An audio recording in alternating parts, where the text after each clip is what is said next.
أعوذ بالله من الشيطان الرجيم بسم الله الرحمن الرحيم الحمد للہ رب العالمین والصلاة والسلام علی نبینا محمد وعلی آلہ وصحبہ اجمعین اما بعد۔ آج ہمارا موضوع ہے کتاب الفوائد، جس کے مؤلف ہیں امام ابن القیم، جو کہ مشہور ہیں ابن قیم الجوزیہ کے نام سے، اور یہ فوت ہوئے ہیں 751 ہجری میں۔ اور کتاب کا جو ایڈیشن میرے پاس ہے اس کی تحقیق کی ہے شیخ محمد عزیر شمس نے، اور اس کا جو صفحہ ہے، پیج ہے، وہ 30 ہے، 30۔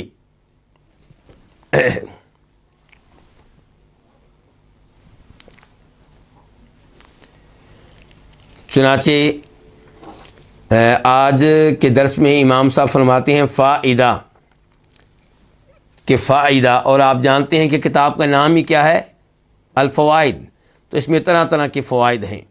کہتے ہیں فی المسند و صحیح ابی حاتم من حدیث عبداللہ بن مسعود رضی اللہ عنہ قال، کہ مسند میں اور صحیح ابی حاتم میں روایت ہے عبداللہ بن مسعود رضی اللہ عنہ کی حدیث سے۔ مسند سے مراد کون سی کتاب ہے؟ مسند احمد، امام احمد کی مشہور و معروف حدیث کی کتاب مسند احمد، امام احمد جو امام بخاری کے بھی استاد ہیں، اور ان کی اس کتاب میں احادیث کی تعداد 30,000 کے قریب ہے۔ اور دوسری کتاب کا نام لکھا ہوا ہے صحیح ابی حاتم، تو اس سے مراد کون سی کتاب ہے؟ صحیح ابن حبان، امام ابن حبان ابو حاتم ہیں، تو اس لیے کہا گیا صحیح ابی حاتم۔ تو حدیث کے راوی کون ہیں؟ صحابہ کرام میں سے عبداللہ بن مسعود رضی اللہ تعالی عنہ قال، وہ کہتے ہیں کہ قال رسول اللہ صلی اللہ علیہ وسلم، فرمایا نبی علیہ الصلوۃ والسلام نے۔ پہلے اس کے ایک حدیث آپ کے سامنے رکھوں، میرے وہ بھائی، میری وہ بہنیں جو کہتے ہیں کہ ہم بہت پریشان ہیں، بڑے مسائل ہیں، بڑے غم ہیں، بڑی ٹینشنیں ہیں، وہ یہ حدیث بڑے دھیان سے سنیں۔ اور میرے خیال میں ہر مسلمان کسی نہ کسی ٹینشن میں ہے، کسی نہ کسی پریشانی میں ہے، کیونکہ اللہ نے دنیا بنائی ایسی ہے۔ اللہ نے کہا تھا وَلَنَبْلُوَنَّكُمْ، ہم تمہارا امتحان لیتے رہیں گے، تمہیں مصائب میں، پریشانیوں میں، ٹینشنوں میں مبتلا کرتے رہیں گے۔ تو اب جب ٹینشنیں آئیں تو کیا کرنا ہے؟ اللہ کی طرف رجوع کرنا ہے، کیونکہ ان ٹینشنوں کو اللہ ہی دور کر سکتا ہے۔ تو اس لیے یہ بڑی عظیم حدیث ہے۔ فرماتے ہیں اس میں نبی علیہ الصلوۃ والسلام ما اصاب عبدا ہم ولا حزن، جس بھی بندے کو کوئی ٹینشن پہنچے یا کوئی غم پہنچے، فقالا، تو وہ یہ کہے اللہم انی عبدک ابن عبدک ابن امتک۔ یہاں پہ آپ نوٹ کریں گے کہ واو درمیان میں نہیں ہے، جبکہ اس دعا کے جو مشہور الفاظ ہیں، جو میں نے اور آپ نے یاد کر رکھے ہیں، ان الفاظ میں بیچ میں واو بھی ہوتی ہے، انی عبدک وابن عبدک وابن امتک۔ تو وہ الفاظ ہوتے ہیں مسند احمد سے، اور یہ الفاظ جو میرے اور آپ کے سامنے ہیں یہ لیے گئے ہیں صحیح ابن حبان سے۔ تو یہ دعا دونوں طرح آئی ہے، واو کے ساتھ بھی، واو کے بغیر بھی، اور معنی ایک ہی ہے۔ اللہم، اے اللہ، انی عبدکا، بے شک میں تیرا بندہ ہوں، ابن عبدکا، میں تیرے بندے کا بیٹا ہوں، ابن امتکا، میں تیری بندی کا بیٹا ہوں، ناصیتی بیدک، میری پیشانی تیرے ہاتھ میں ہے، میری پیشانی کے بال تیرے ہاتھ میں ہیں۔ ناصیہ پیشانی کو کہتے ہیں، پیشانی کے بالوں کو کہتے ہیں۔ ماضٍ فی حکمک، مجھ میں تیرا حکم جاری ہوتا ہے۔ عدل فی قضاؤک، میرے بارے میں تیرا ہر فیصلہ عدل و انصاف پہ مبنی ہے۔ اسألک بکل اسم ہو لک، میں تجھ سے سوال کرتا ہوں. کس چیز کا سوال؟ وہ آگے چل کر وضاحت آئے گی. اس سے پہلے اللہ تعالیٰ کو واسطہ دیا جا رہا ہے. اسألک، میں تجھ سے سوال کرتا ہوں، بکل اسم ہو لک، تیرے ہر نام کے واسطے سے. میں تجھ سے سوال کرتا ہوں بکل اسم، ہر اس نام کے واسطے سے، ہوا لک، جو تیرا ہے، جو نام تیرا ہے، تیرے لیے ہے. سمیت بہ نفسک، جس کے ساتھ تو نے اپنا نام رکھا، یعنی کہ جو بھی تو نے اپنا نام رکھا. او انزلتہ فی کتابک، یا جس کو تو نے اپنی کسی کتاب میں نازل کیا، تورات میں، زبور میں، انجیل میں، قرآن میں. او علمتہ احد من خلقک، یا جو تو نے اپنی مخلوق میں سے کسی ایک کو سکھا دیا. آپ نے کسی نبی کو، آدم علیہ السلام کو، نوح علیہ السلام کو، موسیٰ علیہ السلام کو، عیسیٰ علیہ السلام کو، محمد رسول اللہ صلی اللہ علیہ وسلم کو. تو اللہ کے نام، ان کی کتنی اقسام بن گئیں؟ ایک کچھ وہ اللہ کے نام جو اللہ نے کسی آسمانی کتاب میں نازل کر دیے، کچھ وہ جو اپنی مخلوق میں سے کسی ایک کو سکھا دیے. او استأثرت بہ فی علم الغیب عندک، یا جس کے ساتھ تو نے اپنے آپ کو خاص کر رکھا ہے. علم غیب میں اپنے پاس جن ناموں کے ساتھ تو نے اپنے آپ کو خاص کر رکھا ہے، میں ان ناموں کا بھی واسطہ دیتا ہوں. اس کا مطلب یہ ہوا کہ اللہ کے کئی نام ایسے ہیں جو کسی کو بھی معلوم نہیں ہے اللہ کے سوا. اچھا، اب ہے دعا کیا ہے؟ واسطہ دے لیا، اب دعا کیا ہے؟ ان تجعل القرآن ربیع قلبی، کہ تو قرآن کو میرے دل کی بہار بنا دے. ونور صدری، اور میرے سینے کا نور بنا دے. وجلاء حزنی، اور میرے غموں کو دور کرنے والا بنا دے. وذہاب ہمی وغمی، اور میری ٹینشنوں کو دور کرنے والا، لے جانے والا بنا دے. تو جو یہ دعا کرے گا کیا ہوگا؟ الا اذهب اللہ ہمہ وغمہ، اللہ تعالیٰ اس کی ٹینشنیں اور اس کے غم دور کر دیں گے. وابدلہ مکانہ فرحا، اور غم کے بدلے میں اس کی جگہ پہ اللہ تعالیٰ اس کو کیا دیں گے؟ خوشی دیں گے. قالوا یا رسول اللہ، انہوں نے کہا اے اللہ کے رسول. کنہوں نے کہا ہوگا؟ صحابہ کرام نے. صحابہ کرام نے جب یہ دعا سنی تو کہنے لگے یا رسول اللہ، اے اللہ کے رسول، افلا نتعلمہن، کیا ہم ان کلمات کو سیکھ نہ لیں؟ کیا مطلب؟ یعنی کہ یاد نہ کر لیں. قال بلا، آپ نے کہا کیوں نہیں. ینبغی لمن سمعہن ان یتعلمہن، اسے چاہیے جو ان کلمات کو سنے کہ وہ ان کو سیکھ لے، یعنی کہ ان کو یاد کر لے. تو یہ عظیم حدیث ہے. شیخ البانی رحمہ اللہ نے اس کو صحیح قرار دیا ہے. اب اس حدیث کی شرح کرنے لگے ہیں امام ابن القیم رحمہ اللہ، اور بہت اچھی طرح انہوں نے اس کی شرح کی ہے. چنانچہ فرماتے ہیں فتضمن هذا الحديث العظيم امورا من المعرفة والتوحید والعبودیہ، کہ یہ عظیم حدیث مشتمل ہے معرفت، توحید اور عبودیت کے کئی امور پہ. تضمن کا معنی کیا؟ مشتمل ہے. یہ عظیم حدیث معرفت، توحید اور عبودیت کے کئی امور پہ مشتمل ہے. منہا، ان میں سے، ان امور میں سے ایک کیا ہے کہ ان الداعی بہ صدر سؤالہ بقولی انی عبدک ابن عبدک ابن امتک، کہ بے شک اس کے ساتھ دعا کرنے والے نے، کس کے ساتھ؟ یہ جو الفاظ اوپر گزرے ہیں دعا کے، اس کے ساتھ دعا کرنے والے نے اپنے قول انی عبدک ابن عبدک ابن امتک سے پہلے، یعنی کہ اپنے سوال سے پہلے ان الفاظ کو رکھا ہے. ان داعی بھی، ان الفاظ کے ساتھ دعا کرنے والے نے صدر سؤالہ، اپنے سوال سے پہلے اپنے اس قول کو رکھا ہے، اپنے سوال سے پہلے اپنے اس قول کو لے کر آیا ہے کہ بے شک میں تیرا بندہ ہوں، یعنی کہ سوال بعد میں کیا ہے، سوال سے پہلے یہ الفاظ لے کر آیا ہے کہ انی عبدک کا، بے شک میں تیرا بندہ ہوں، ابن عبدی کا، میں تیرے بندے کا بیٹا ہوں، ابن امتی کا، میں تیری بندی کا بیٹا ہوں۔ وَهَذَا يَتَنَاوَلُ مَنْ فَوْقَهُ مِنْ آبَائِهِ وَأُمَّهَاتِهِ إِلَىٰ أَبَوَيْهِ آدَمَ وَحَوَّا، کہ یہ جو الفاظ ہے کہ میں تیرے بندے کا بیٹا ہوں،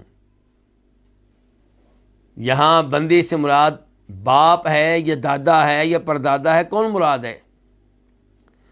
تو امام ابن القیم رحمہ اللہ کہتے ہیں وَهَذَا يَتَنَاوَلُ، یہ شامل ہے من فوقہ، ان سب کو جو اس سے اوپر اس کے آبا ہیں، آباء و اجداد ہیں، وَأُمَّهَاتِهِ، اور جو اس سے اوپر اس کی مائیں ہیں، اِلَىٰ أَبَوَيْهِ آدم و حوا، اس کے والدین آدم اور حوا تک،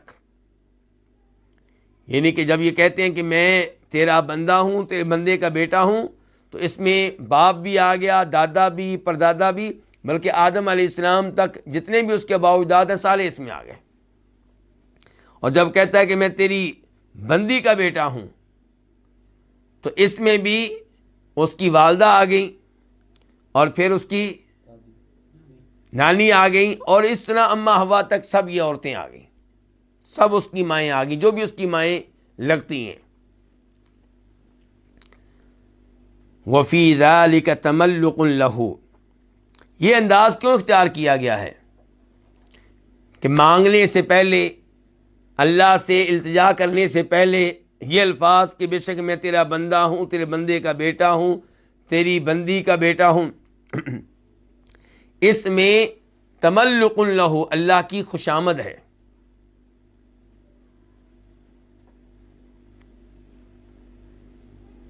اس میں اللہ تعالیٰ کے لیے تواضع اختیار کی گئی ہے۔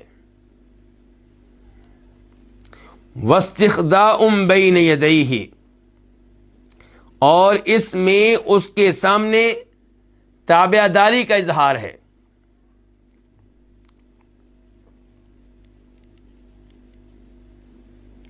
وَاعْتِرَافٌ، اور اس میں اعتراف اور اقرار ہے اس بات کا کہ بِأَنَّهُ مَمْلُوكُهُ، کہ بے شک وہ اللہ کا مملوک ہے۔ وہ کون؟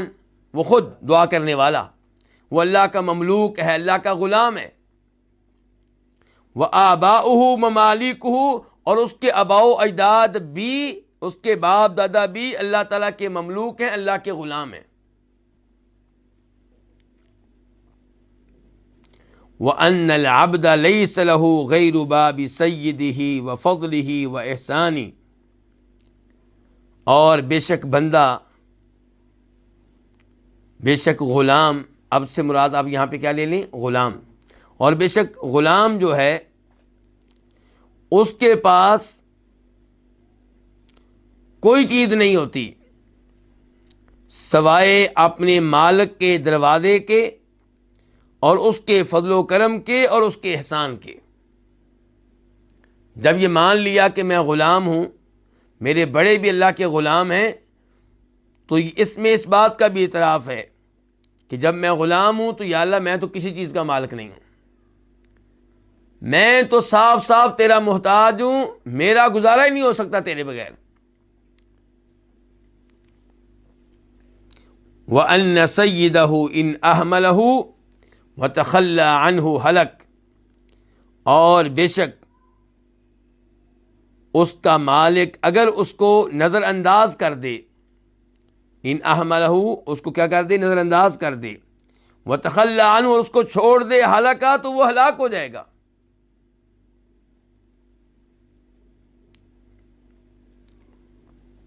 ولم یؤوہ احد، اور کوئی بھی اس کو ٹھکانہ نہیں دے سکے گا، کوئی بھی اس کو پناہ نہیں دے سکے گا۔ ولم یعطف علیہ، اور کوئی بھی اس پہ توجہ نہیں دے سکے گا، کوئی بھی اس پہ شفقت نہیں کر سکے گا۔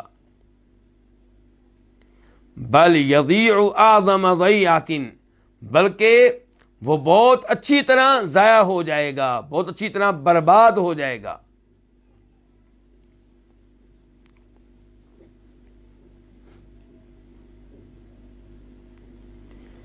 یہ سارا مفہوم کن الفاظ کا ہے؟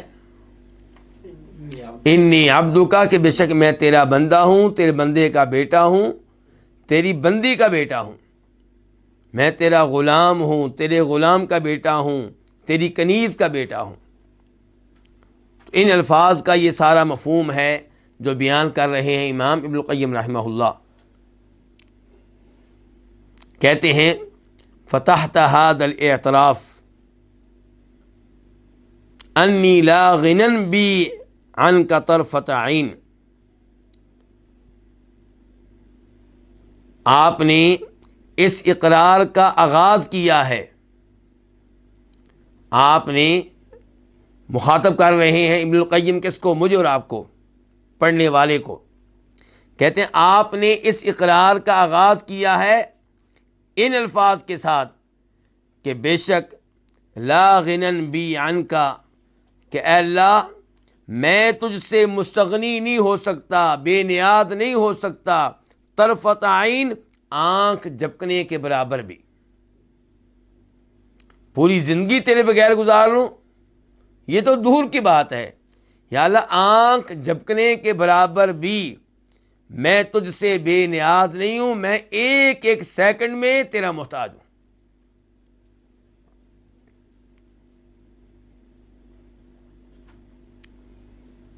وَلَيْسَ لِي مَنْ أَعُوذُ بِهِ وَأَلُوذُ بِهِ غَيْرَ سَيِّدِ الَّذِي أَنَا عَبْدُهُ، اور میرا کوئی نہیں ہے، میرے لیے کوئی نہیں ہے، من اعوذ به، شر سے بچنے کے لیے میں جس کی پناہ لوں، وَأَلُوذُ بِهِ، اور خیر حاصل کرنے کے لیے میں جس کو تھام لوں۔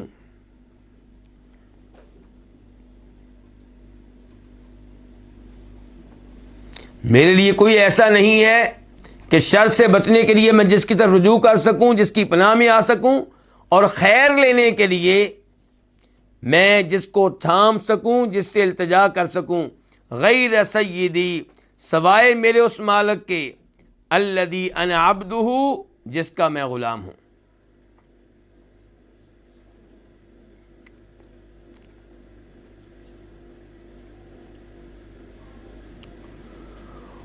وفی ضمن ذالک،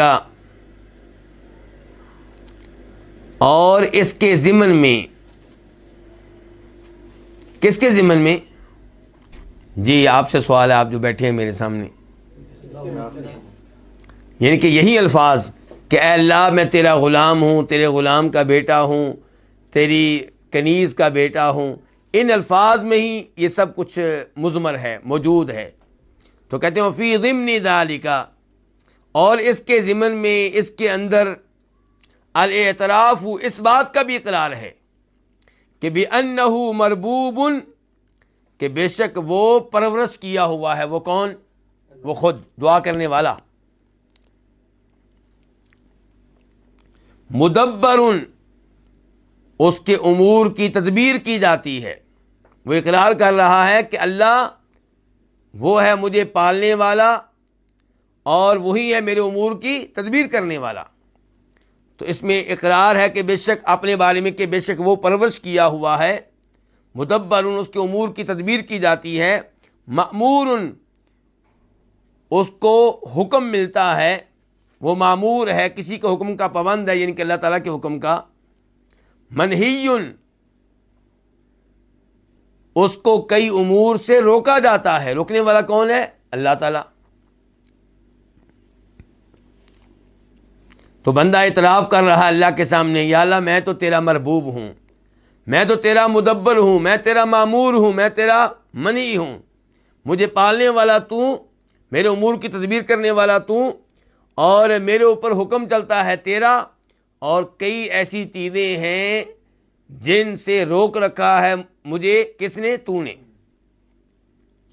انما يتصرف بحکم العبودیت لا بحکم الاختیار لنفسه، سوائے اس کے نہیں، وہ تصرف کرتا ہے اپنے بارے میں، وہ کہہ رہا ہے کہ وہ تصرف کرتا ہے بحکم العبودیت، غلامی کے حکم کے لحاظ سے، یعنی کہ وہ جو بھی کام کرتا ہے وہ اس لحاظ سے نہیں کرتا کہ وہ کوئی آزاد ہے، کوئی بادشاہ ہے، مرضی کا مالک ہے، بلکہ جو بھی تصرف کرتا ہے یہ سوچ کے کہ میں تو پابند ہوں، میں تو غلام ہوں، جو حکم مل گیا ہے اس کے مطابق حرکت کرتا ہوں، میری اپنی کوئی مرضی نہیں۔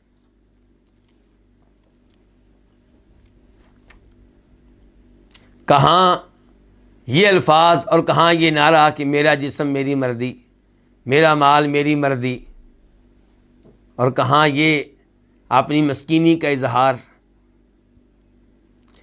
انما يتصرف، سوائے اس کے لیے وہ تصرف کرتا ہے بحکم العبودیت، غلامی فرما برداری کے حکم کے لحاظ سے، لا بحکم الاختیار لنفسه، اپنے لیے اختیار کے حکم کے لحاظ سے نہیں۔ فلیس ھذا شأن العبد، کیونکہ یہ غلام کی شان نہیں ہے۔ کیا غلام کی شان نہیں ہے؟ کہ اپنی مرضیاں کرے، اس کا اپنا کوئی اختیار ہو۔ بل شأن الملوک والاحرار، بلکہ یہ تو بادشاہوں اور جو آزاد ہوتے ہیں ان کی شان ہوتی ہے، وہ اپنی مرضیاں کرتے ہیں، اور میں تو یا اللہ غلام ہوں تیرا۔ وَأَمَّا الْعَبِيدُ فَتَصَرُّفُهُمْ عَلَى مَحْضِ الْعُبُودِيَّةِ، جہاں تک تعلق ہے غلاموں کا، تو ان کا تصرف محض عبودیت کی بنیاد پہ ہوتا ہے، غلامی کی بنیاد پہ ہوتا ہے، یعنی کہ جو آرڈر مل گیا اس کے مطابق کر لیا، بس اتنا ان کا تصرف ہے، اس سے بڑھ کر نہیں۔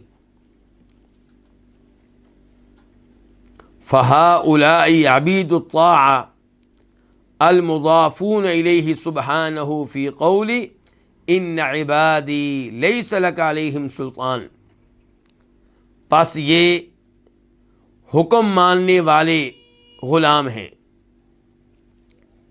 پس یہ حکم ماننے والے غلام ہیں، المضافون، جن کی نسبت کی جاتی ہے الیہ سبحانہ، اللہ سبحانہ کی طرف، فی قولہ، اللہ کے اس فرمان میں، ان عبادی لیس لک علیہم سلطان، کہ بے شک میرے جو بندے ہیں ان پہ اے ابلیس، اے شیطان، تیرا غلبہ نہیں چلے گا، تیرا تسلط نہیں ہو سکے گا۔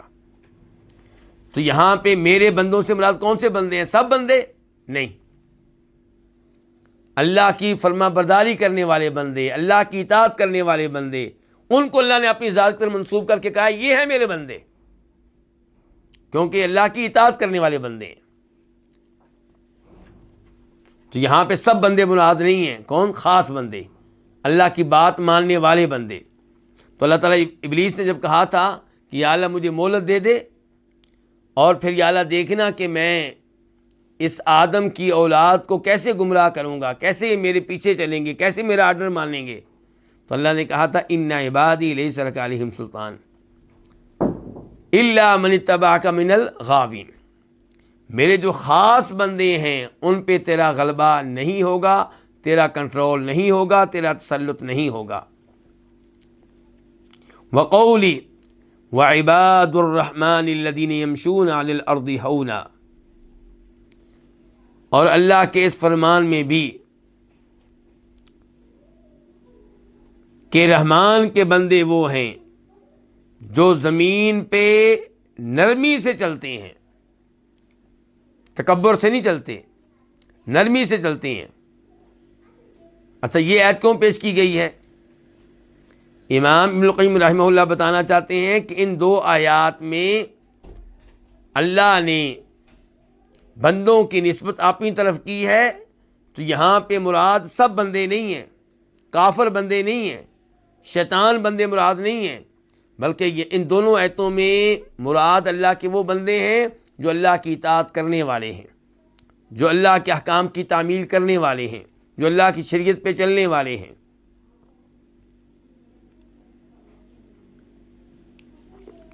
ومن عداہم، اور جو ان کے علاوہ ہیں، کن کے علاوہ؟ اللہ کی اطاعت کرنے والے بندوں کے علاوہ، اللہ کی اطاعت کرنے والے غلاموں کے علاوہ، اور جو ان کے علاوہ ہیں عبید القہر والربوبیہ، وہ بھی اللہ کے بندے ہیں لیکن وہ اللہ کے مغلوب بندے ہیں، اللہ کے مربوب بندے ہیں۔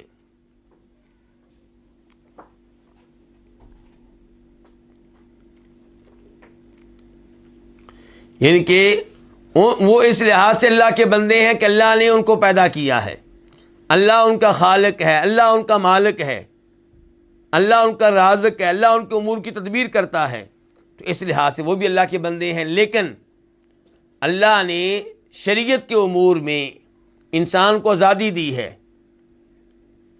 شریعت پہ عمل کرنے کی، نہ کرنے کی، اور بتا دیا جو عمل کرے گا اس کو جنت ملے گی، جو نہیں کرے گا اس کو سزا ملے گی۔ تو یہاں پہ جہاں آزادی ملی ہے وہاں پہ یہ لوگ اللہ کی بات نہیں مانتے، تو اس لحاظ سے وہ اللہ کی اطاعت کرنے والے بندے نہ ہوئے۔ لیکن شریعت سے ہٹ کر جو دیگر امور ہیں وہاں پہ یہ بھی اللہ کے حکم کے سامنے پر نہیں مار سکتے۔ اللہ ان کو بیمار کر دے تو یہ نہیں کہہ سکتے میں بیمار نہیں ہوں گا، اللہ ان کی روح قبض کرے تو یہ نہیں کہہ سکتے نہیں میں اپنی روح قبض نہیں کرنے دوں گا،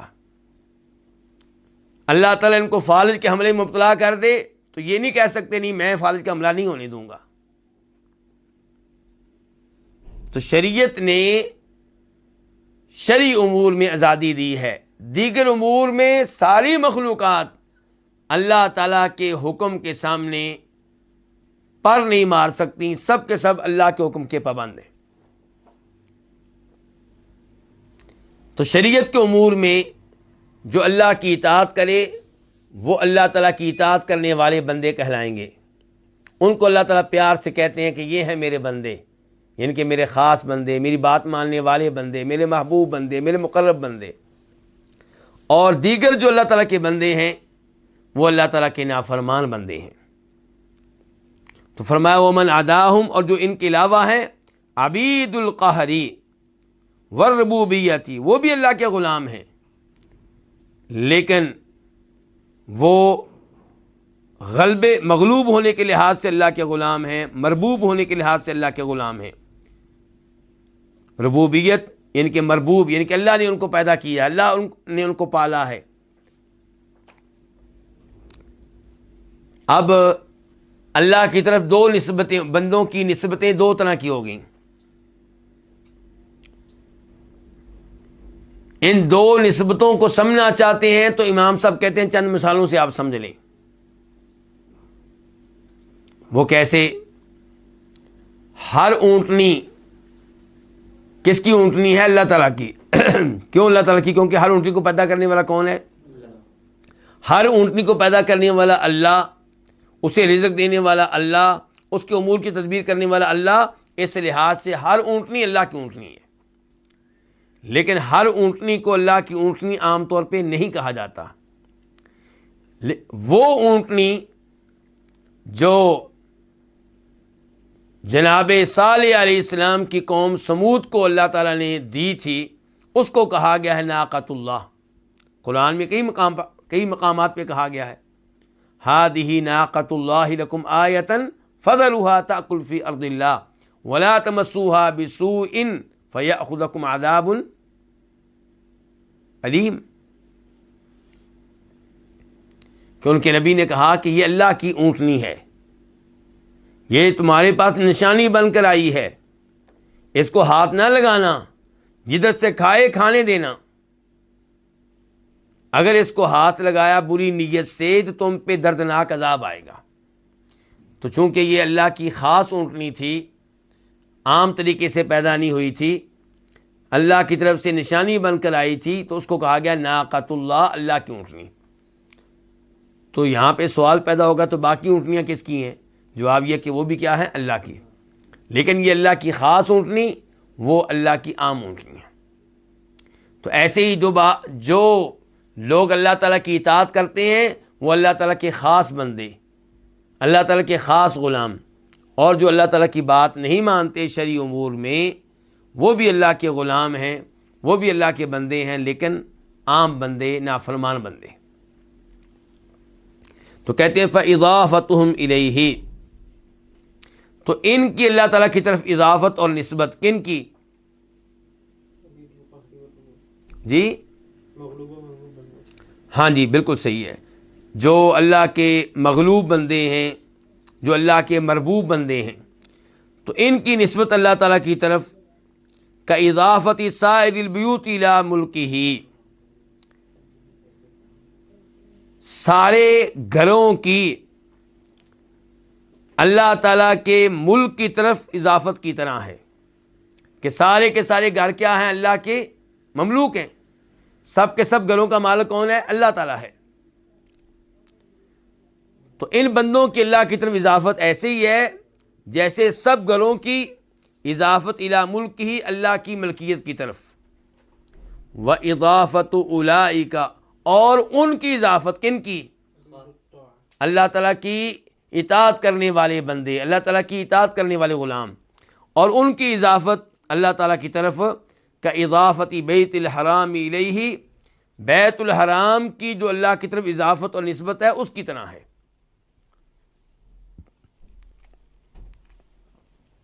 اب سارے گھر جو ہیں وہ کس کے ہیں؟ اللہ کے ہیں، کیونکہ سب گھروں کا مالک کون ہے؟ اللہ تعالیٰ. لیکن سب گھروں کو اللہ کا گھر کہا نہیں جاتا.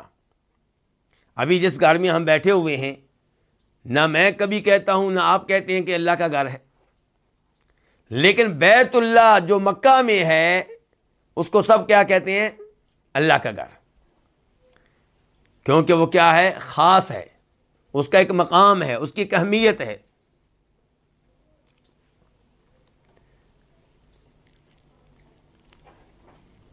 وَإِضَافَةِ نَاقَتِهِ إِلَيْهِ، اور جس طرح اللہ تعالیٰ کی اونٹنی کی اضافت اور نسبت تھی الیہ، اس کی طرف. کس کی طرف؟ اللہ کی طرف.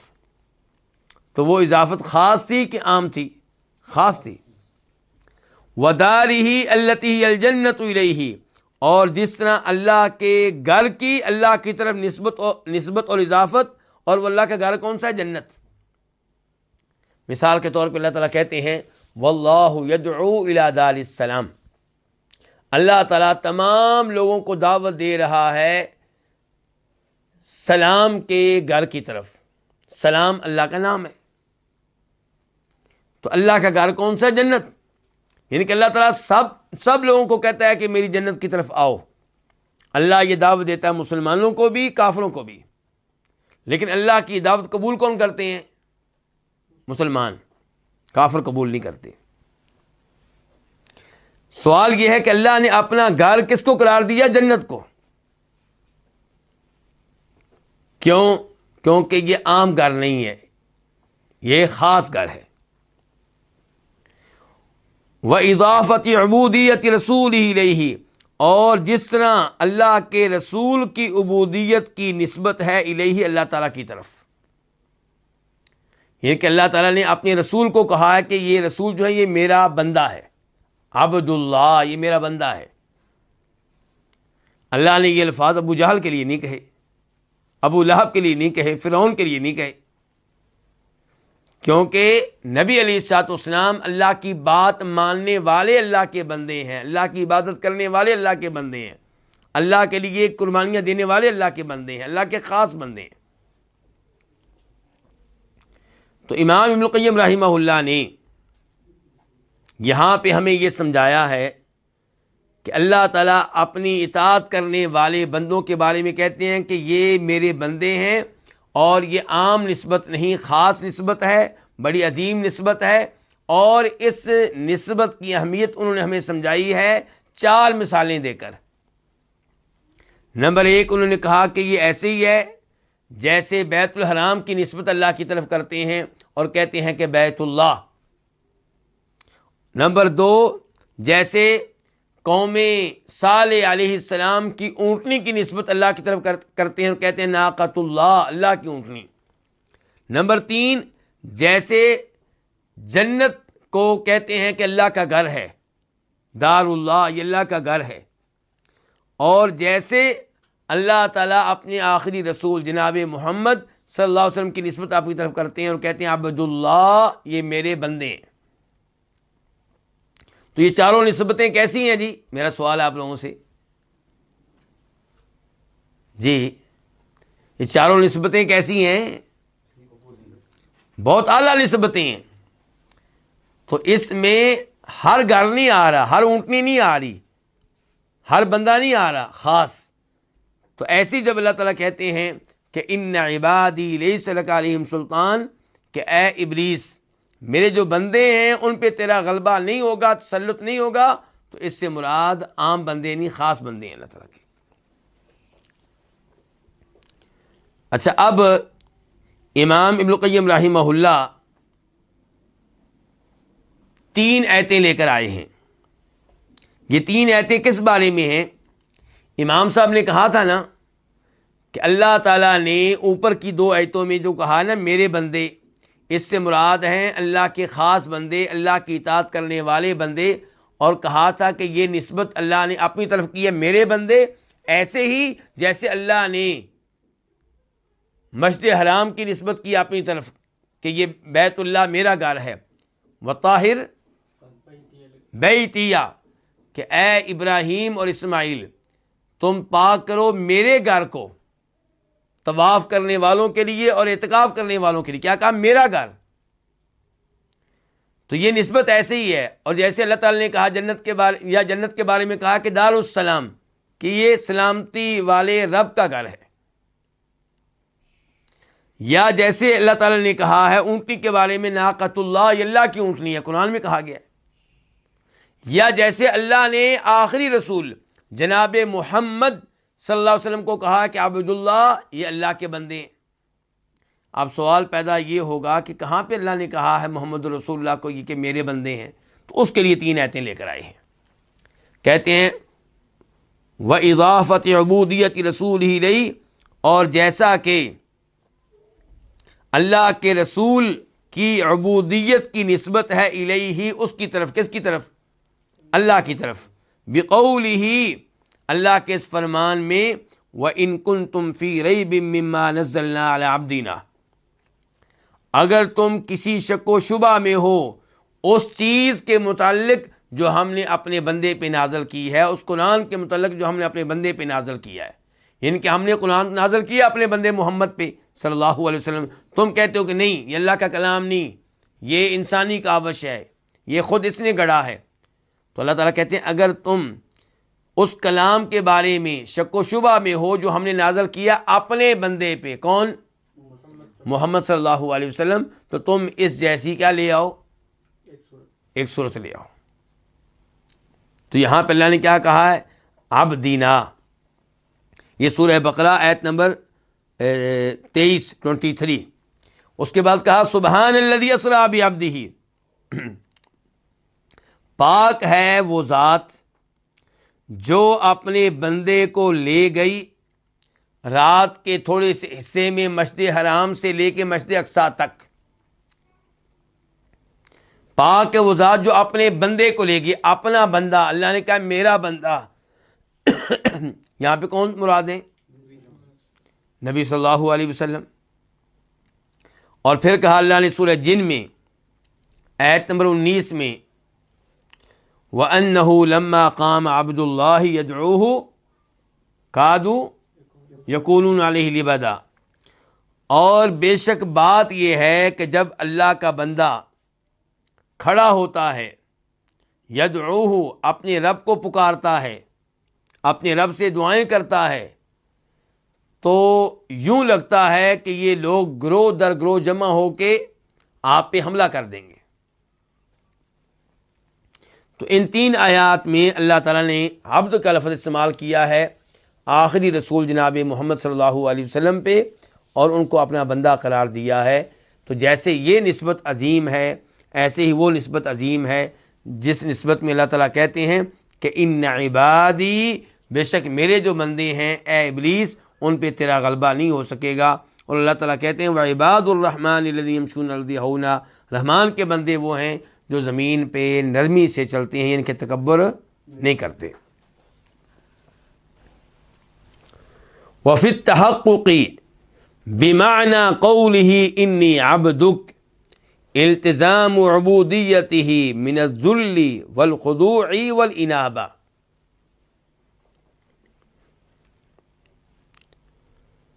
انی عبدک کا معنی کیا ہے؟ میں تیرا بندہ ہوں، میں تیرا غلام ہوں۔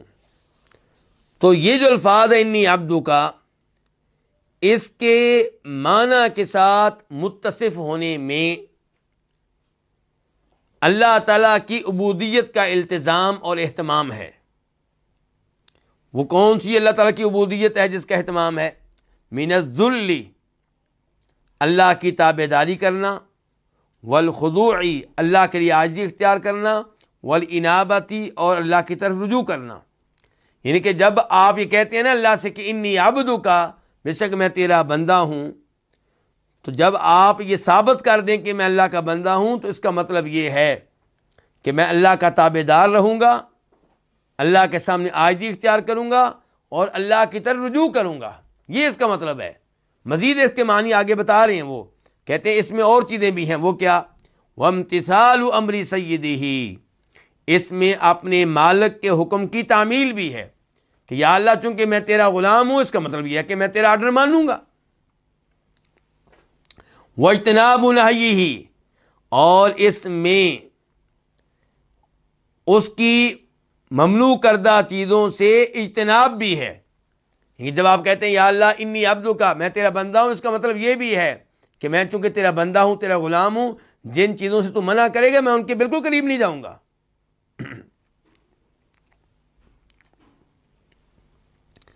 وَدَوَامُ الْإِفْتِقَارِ إِلَيْهِ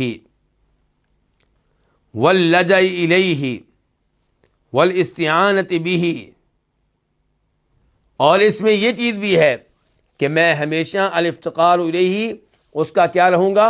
محتاج رہوں گا، کیونکہ میں کون ہوں؟ اس کا غلام ہوں۔ تو غلام تو ہمیشہ محتاج رہتا ہے کس کا؟ اپنے مالک کا۔ اور اس میں یہ ہے کہ میں ہمیشہ الافتقار الیہ، اس کا محتاج رہوں گا، واللجأ الیہ، اور ہمیشہ اس کو اپنا سہارا بناؤں گا، والاستعانۃ بہ، اور ہمیشہ اس سے مدد طلب کروں گا، والتوکل علیہ، اور ہمیشہ اس پہ بھروسہ رکھوں گا، وعیاد العبد بہ، اور اس میں یہ معنی بھی ہے کہ بندہ ہمیشہ اس سے پناہ لے گا، ولیادہ بہ، اور بندہ ہمیشہ خیر لینے کے لیے اس کی طرف رجوع کرے گا، وَأَلَّا يَتَعَلَّقَ قَلْبُهُ بِغَيْرِهِ مَحَبَّةً وَخَوْفًا وَرَجَاءً، اور اس میں یہ پیغام بھی ہے کہ اس کا دل غیر اللہ کے ساتھ محبت، خوف اور امید کے ساتھ جڑا نہیں رہے گا۔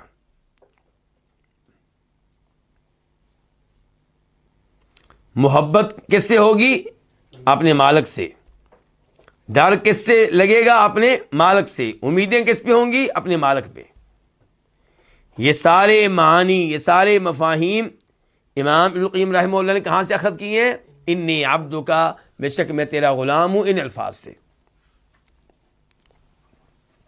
کہتے ہیں امام صاحب وفیہ ایضاً، اور اس میں یہ معنی بھی موجود ہے، کون سا؟ کہ انی عبد من جمیع الوجوہ، کہ میں ہر اعتبار سے کیا ہوں؟ غلام ہوں۔ میں ہر اعتبار سے کیا ہوں؟ الوجوہ وجہ کی جمع ہے، ہر لحاظ سے، ہر اعتبار سے میں غلام ہوں۔ صغیراً، میں چھوٹا ہوں تو تب بھی اللہ کا غلام ہوں، کبیراً، بڑا ہوں تو تب بھی اللہ کا غلام ہوں، حیاً، زندہ ہوں تو تب بھی اللہ کا غلام ہوں، میتاً، مردہ ہوں تو تب بھی اللہ کا غلام ہوں، مطیعاً، میں اللہ کی اطاعت کرتا ہوں تب بھی اللہ کا غلام ہوں، وعاصیاً، نافرمانی کرتا ہوں تب بھی غلام ہوں اگرچہ نافرمانی کر رہا ہوں، معافاً، میں عافیت میں ہوں تو تب بھی اللہ کا غلام ہوں، ومبتلاً، اور کسی ازمائش میں مبتلا ہوں تو تب بھی میں اللہ کا غلام ہوں، میں اللہ کا غلام ہوں، بالروحی روح کے ساتھ، والقلبی دل کے ساتھ، واللسانی زبان کے ساتھ، والجوارحی جسم کے تمام اعضاء کے ساتھ۔ وفیہ ایضاً، اور اس میں ایک اور معنی بھی ہے، وہ کیا کہ ان مالی و نفسی ملک لک، کہ بے شک میرا مال اور میری جان تیری ملکیت ہے۔ کس سے کہہ رہے ہیں؟ اللہ سے، کیونکہ میں یا اللہ تیرا غلام ہوں۔ غلام کی ہر چیز کس کی ہوتی ہے؟ مالک کی۔ کہ بے شک میرا مال اور میری جان تیری ملکیت ہے۔ فإن العبد، کیونکہ غلام، وما یملکہ خود غلام، اور جن چیزوں کا وہ غلام مالک ہے وہ کس کی ہوتی ہیں؟ لسیدہ، اس کے مالک کی ہوتی ہیں۔ وفیہ ایضاً، اور اس میں ایک اور معنی بھی ہے۔ دیکھ رہے ہیں کس کو کہتے ہیں؟ امام ابن القیم رحمہ اللہ۔ یہ ہے امام ابن القیم رحمہ اللہ، ایک لفظ سے کتنے معنی اخذ کر رہے ہیں، کتنے مفاہیم اخذ کر رہے ہیں۔ کہتے ہیں وفیہ ایضاً، اور اس میں یہ بھی ہے کہ انک انت الذی مننت علی بکل ما انا فیہ من نعمہ، کہ بے شک تو ہی ہے جس نے میرے اوپر ہر اس نعمت کا احسان کیا جس نعمت میں میں ہوں۔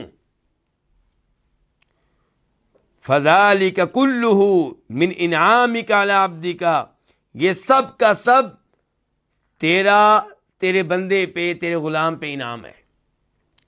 میں نے جو کپڑے پہنے ہوئے ہیں وہ تیری طرف سے ہیں، تیری نعمت ہے۔ میری آنکھیں، میرے ہاتھ، میرا جو کچھ ہے میرے پاس، وہ یا اللہ تیرا دیا ہوا ہے، تیرا انعام ہے، تیرا فضل و کرم ہے۔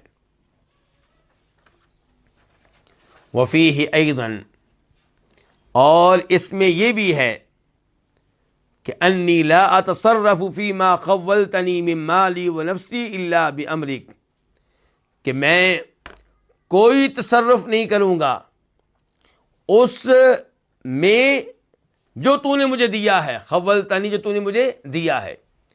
اس میں یہ بھی ہے کہ میں کوئی تصرف نہیں کروں گا اپنے اس مال میں اور اپنی اس جان میں جو تو نے مجھے دی ہے، الا بامرک، مگر تیرے حکم سے۔ کہاں گیا وہ نعرہ کہ میرا جسم میری مرضی؟ یہاں پہ تو بندہ کہہ رہا ہے کہ یا اللہ جو تو نے مجھے میری جان دی ہے اس کے اوپر میں کوئی تصرف نہیں کروں گا مگر تیرے، اس میں وہی کام کروں جو تو نے کہے ہیں۔ اگر تو کہتا ہے کہ داڑھی رکھ تو یا اللہ میں رکھ لوں گا کیونکہ تیرا دیا ہوا جسم ہے۔ اگر تو کہتا ہے یا اللہ کے بغلوں کے نیچے سے بال صاف کر، میں کروں گا کیونکہ تیرا دیا ہوا حکم ہے۔ تو نے خودکشی کرنے کی اجازت نہیں دی، میں نہیں کروں گا کیونکہ تیری دی ہوئی چیز ہے۔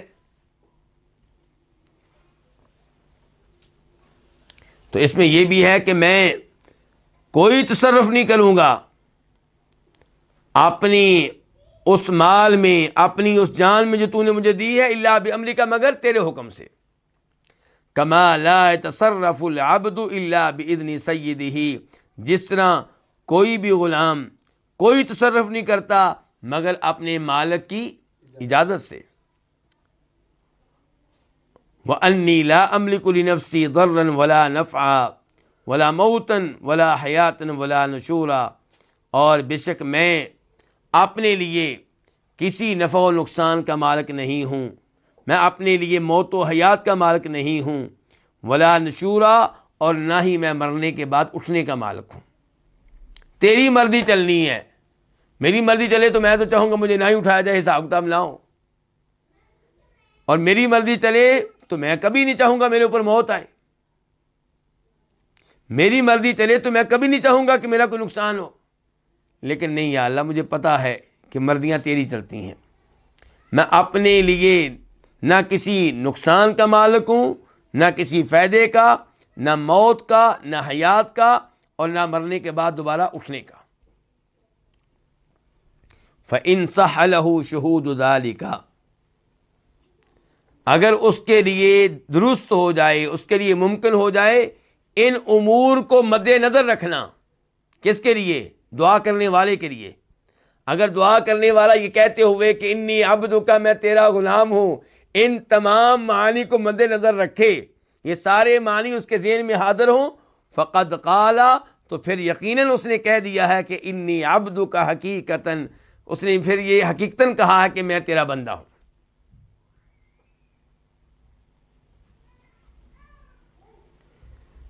یہ ہے وہ جو آتا ہے نا احادیث میں کہ جو آدمی یہ الفاظ اتنی بار کہے گا تو اس کو یہ ملے گا، اتنا ثواب ملے گا، اس کو شفا مل جائے گی۔ لیکن ہم دیکھتے ہیں ہمارا کام بنتا نہیں ہے، اس لیے نہیں بنتا کہ ہمارے ذہنوں میں وہ معانی اور مفاہیم نہیں ہوتے جو ہونے چاہیے۔ اب اللہ کے نبی نے کہا ہے نا صلی اللہ علیہ وسلم، ترمذی شریف کی حدیث ہے، صحیح حدیث ہے، کہ جو بندہ وہ دعا کرے جو مچھلی والے نبی نے کی تھی تو اللہ اس کی دعا قبول کرے گا۔ ہماری کیوں نہیں قبول ہوتی؟ ہم تو پتہ نہیں کتنی بار پڑھتے ہیں ایک دن میں لا الہ الا انت سبحانک انی کنت من الظالمین، کیونکہ اس دعا میں، ان الفاظ میں جو معانی اور مفاہیم پوشیدہ ہیں، موجود ہیں، وہ ہمارے ذہنوں میں آتے ہی نہیں، بلکہ ہمیں تو ترجمہ بھی نہیں آتا، ہمیں احساس ہی نہیں ہوتا کہ میں کس سے مخاطب ہوں اور اس سے کیا کہہ رہا ہوں۔ ہم تو میچ بھی دیکھ رہے ہوتے ہیں اور ساتھ یہ بھی پڑھ رہے ہوتے ہیں، تو کیا جو میچ دیکھتے ہوئے، جو فلمیں دیکھتے ہوئے، ڈرامے دیکھتے ہوئے، لوگوں سے باتیں کرتے ہوئے کہہ رہا ہے لا الہ الا انت سبحانک انی کنت من الظالمین، کیا اس نے یہ الفاظ کہنے کا حق ادا کیا ہے؟ کبھی بھی نہیں۔ اس کے ذہن میں یہ معانی اور مفاہیم آئیں گے؟ کبھی نہیں آئیں گے۔ ثم قال، پھر اس نے کیا کہا کہ ناصیتی بیدک، میری پیشانی یا میری پیشانی کے بال بیدکا، تیرے ہاتھ میں ہیں۔ ای انت المتصرف فیہ، یعنی کہ تو مجھ میں تصرف کرنے والا ہے۔ تصرفنی کیف تشاء، تو مجھے پھیرتا ہے جیسے تو چاہتا ہے۔ لست انا المتصرف فی نفسی، میں نہیں ہوں اپنے نفس میں تصرف کرنے والا، میرے اوپر تیرا تصرف چلتا ہے۔ ایسا ہے کہ نہیں ہے؟ بالکل ایسا ہے۔ میں تو نہیں چاہتا کہ میری داڑھی سفید ہو، لیکن ہوتی ہے۔ کئی امور ایسے ہیں، میں نہیں چاہتا کہ میرے سر میں درد ہو، لیکن ہوتا ہے۔ میں نہیں چاہتا میرے دانت میں درد ہو، لیکن ہوتا ہے۔ میں نہیں چاہتا کہ میرے اعضاء کمزور پڑ جائیں آہستہ آہستہ، لیکن ہو رہے ہیں۔ تو پھر کس کا تصرف ہے؟ اللہ تعالیٰ کا۔ وَكَيْفَ يَكُونُ لَهُ فِي نَفْسِهِ تَصَرُّفٌ وَهُوَ مَن نَفْسُهُ بِيَدِ رَبِّهِ وَسَيِّدِهِ وَنَاصِيَتُهُ بِيَدِهِ وَقَلْبُهُ بَيْنَ إِصْبَعَيْنِ مِنْ أَصَابِعِهِ، اور کیسے ممکن ہے کہ اس انسان کا اس کے نفس پہ تصرف ہو، جب کہ اس کا نفس، اس کی جان اپنے رب کے ہاتھ میں ہے، اپنے مالک کے ہاتھ میں ہے، اور اس کی پیشانی اس کے رب کے ہاتھ میں ہے، اور اس انسان کا دل رحمان کی انگلیوں میں سے دو انگلیوں کے درمیان ہے، اور اس کی موت اور اس کی زندگی اور اس کی سعادت، اس کی بدبختی اور اس کی عافیت اور اس کی تمام ازمائشیں الیہ سبحانہ، اس کے ہاتھ میں ہے۔ کس کے ہاتھ میں؟ اللہ کے ہاتھ میں۔ لیس الی العبد منہ شیء، ان میں سے کوئی بھی چیز بندے کے کنٹرول میں نہیں ہے، بندے کے پاس نہیں ہے۔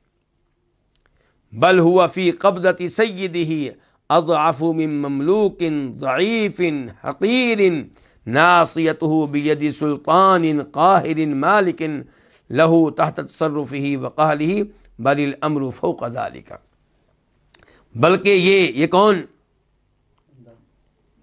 بلکہ یہ بندہ جو ہے فی قبضۃ سیدہ، اپنے مالک کے قبضے میں، یہ بندہ جو ہے اپنے مالک کے قبضے میں، مالک سے مراد یہاں پہ کون ہے؟ اللہ تعالیٰ۔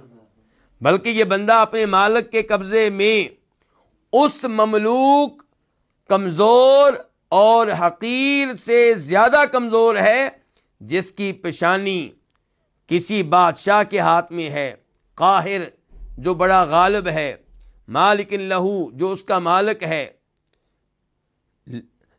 تحت تصرفہ وقہرہ جو اس کے تصرف اور قہر کے نیچے ہے، بل الامر فوق ذلک، بلکہ معاملہ اس سے کہیں زیادہ اوپر ہے۔ کیا مراد ہے؟ کہ بندہ جو ہے اپنے رب کے قبضے میں بہت کمزور ہے، اس غلام سے زیادہ کمزور ہے جو بڑا حقیر ہے، جس کی کوئی حیثیت نہیں ہے، اور اس کی جو پیشانی ہے، اس کے جو معاملات ہیں کسی بادشاہ کے ہاتھ میں ہیں، اور وہ بادشاہ اس کے اوپر غالب ہے، وہ بادشاہ اس کا مالک بنا ہوا ہے، اس کا تصرف چلتا ہے۔ تو جتنا کمزور وہ غلام کسی بادشاہ کے ہاتھ میں ہے، اس سے کہیں زیادہ کمزور ہر انسان اللہ کے سامنے ہے۔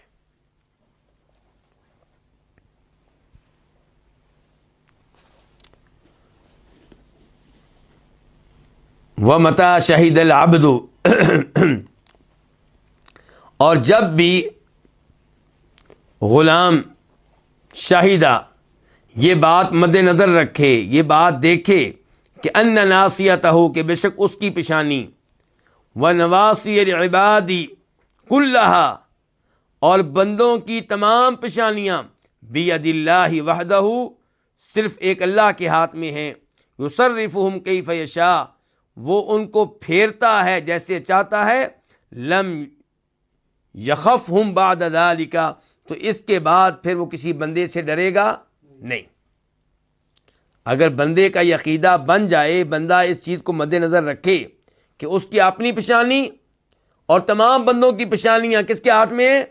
اللہ کے ہاتھ میں، وہ پھیرتا ہے ان کو جیسے چاہتا ہے، تو پھر یہ بندہ ان بندوں سے نہیں ڈرے گا بعد ذالک، اس کے بعد۔ ولم یرجوہم، اور نہ ہی ان پہ کوئی امید لگائے گا، ولم ینزلہم منزلۃ المالکین، اور نہ ہی ان سے مالکوں والا معاملہ کرے گا، ان کو مالکوں کی جگہ پہ نہیں اتارے گا، مالکوں والا مقام ان کو نہیں دے گا۔ بل منزلۃ عبید مقہورین مربوبین، بلکہ ان کو مقام کن کا دے گا؟ ان غلاموں والا مقام دے گا جو خود مغلوب ہیں، مربوبین جو خود پالے ہوئے ہیں، المتصرف فیہم سواہم، جن پہ ان کے غیر کا تصرف چلتا ہے، والمدبر لہم غیرہم، جن کے امور کی تدبیر کرنے والا ان کا غیر ہو۔ فمن شہد نفسہ بہذا المشہد، جو اپنے آپ کو اس مقام پہ دیکھے، صار فقرہ وضرورتہ الی ربہ وصفا لازما لہ، تو اس کی فقیری اور اس کی اپنے رب کی طرف محتاجگی، یہ اس کا لازمی وصف بن جائے گی۔ جو یہ چیزیں مد نظر رکھے گا، وہ پھر ہر وقت اپنے آپ کو اپنے رب کا کیا سمجھے گا؟ محتاج۔ ہر وقت اللہ تعالیٰ کی منتیں کر رہا ہوگا، اللہ سے دعائیں کر رہا ہوگا، اللہ سے رابطے کر رہا ہوگا۔ وَمَتَى شَهِدَ النَّاسَ كَذَلِكَ، اور جب بھی وہ لوگوں کو اس طرح دیکھے گا، کس طرح کہ یہ تو خود محتاج ہیں، یہ تو خود اللہ تعالیٰ کے آگے کچھ نہیں ہے، تو جب بھی لوگوں کو اس طرح دیکھے گا، لم یفتقر الیہم، تو پھر ان کا محتاج نہیں بنے گا، ولم یعلق عملہ ورجاءہ بہم، اور اپنی توقعات اور اپنی امیدوں کو ان کے ساتھ نہیں جوڑے گا، فاستقام توحیدہ، تو اس کی توحید بھی ٹھیک ہو جائے گی، اس کا توکل بھی ٹھیک ہو جائے گا، اس کی عبودیت بھی ٹھیک ہو جائے گی۔ وَلِهَذَا قَالَ هُودٌ لِقَوْمِهِ، اسی لیے جناب ہود علیہ السلام نے اپنی قوم سے کہا تھا، انی توکلت علی اللہ، بے شک میں نے اللہ پہ توکل کیا ہے، ربی و ربکم، جو میرا بھی رب ہے تمہارا بھی رب ہے، ما من دابۃ، کوئی جاندار نہیں ہے، الا هو آخذ بناصیتھا، مگر اللہ تعالیٰ اس کی پیشانی کو مضبوطی سے پکڑے ہوئے ہے، ان ربی علی صراط مستقیم، بے شک میرا رب صراط مستقیم پہ ہے، سیدھے راستے پہ ہے۔ آج یہاں پہ درس کا اختتام کرتے ہیں، آئندہ درس میں اس حدیث پہ گفتگو جاری رہے گی، کیونکہ امام صاحب نے اس حدیث پہ گفتگو بڑی تفصیل کے ساتھ کی ہے۔ اللہ تعالی ہمیں ان امور کو سمجھنے کی توفیق عنایت فرمائے، اور اللہ تعالی ہمیں صحیح معنوں میں اپنا بندہ بننے کی توفیق عنایت فرمائے۔ وآخر دعوانا الحمد للہ رب العالمین۔